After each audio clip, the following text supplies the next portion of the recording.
With the area's certified most accurate forecast 7 years in a row. Meteorologist Chad Reiflisberger.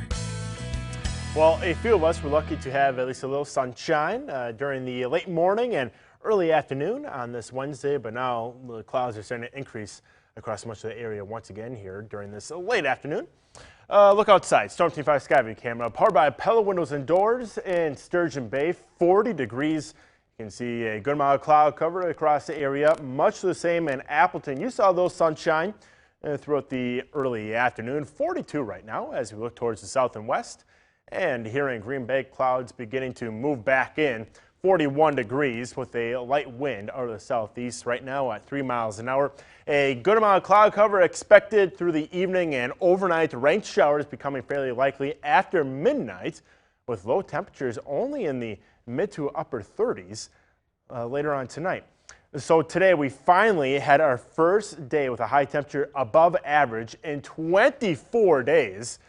It won't last long. It does get a little bit cooler on Friday with highs back into the 30s, but that looks like we could be back into the lower 40s at times through the weekend and into early next week. Right now, we're at 43 in Clintonville as well as in Shawano, 39 in Kewaunee, 39 up in Iron Mountain, and 40 right now up at Washington Island. Winds generally out of the south to southeast at 5 to 10 miles an hour. But look at futurecasts later on tonight and especially tomorrow morning. Those winds really start to increase. These are the sustained winds at 15 to 25 miles an hour with some higher gusts. That will create some issues right along the Lake Michigan shoreline. More on that here in just a second. And then as we head into the afternoon and evening on Thursday, the storm system passes to our north and east. Those winds will then switch out of the northwest, but still be quite gusty at around 15 to 20 miles an hour. So I mentioned some areas right along the Lake Michigan shoreline. This is where we have a lakeshore flood advisory. We have the high water on Lake Michigan, and those strong winds will create some high waves. So areas right along the shoreline could see some localized flooding issues tomorrow with those strong winds. Once they switch more out of the northwest tomorrow afternoon, that threat will then diminish. Right now, we're looking at dry weather across the area. Again, the clouds beginning to move back in as our next storm system. Here it is starting to develop now across western Kansas. It will make its way right towards Wisconsin tonight and move right overhead throughout the day on Thursday. Now ahead of it, things still fairly quiet for your evening and early overnight. By 10 o'clock this evening, that rain now pushing into Minnesota and Iowa.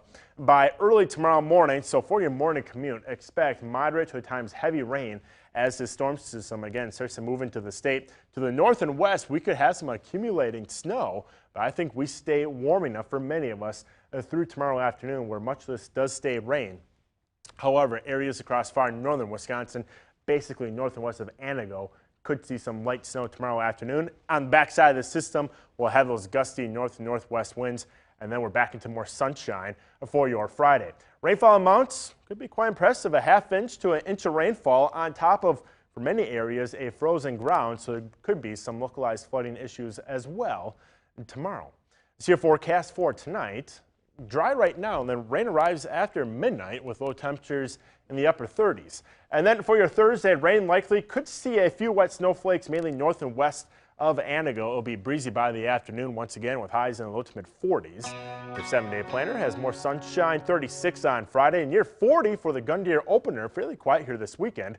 And lower 40s Monday and Tuesday. Watching another system on Tuesday, which could bring another chance for rain and snow showers to the area.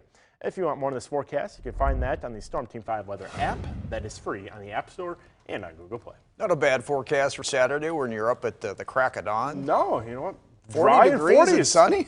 All right, we thank you. All right. Time now.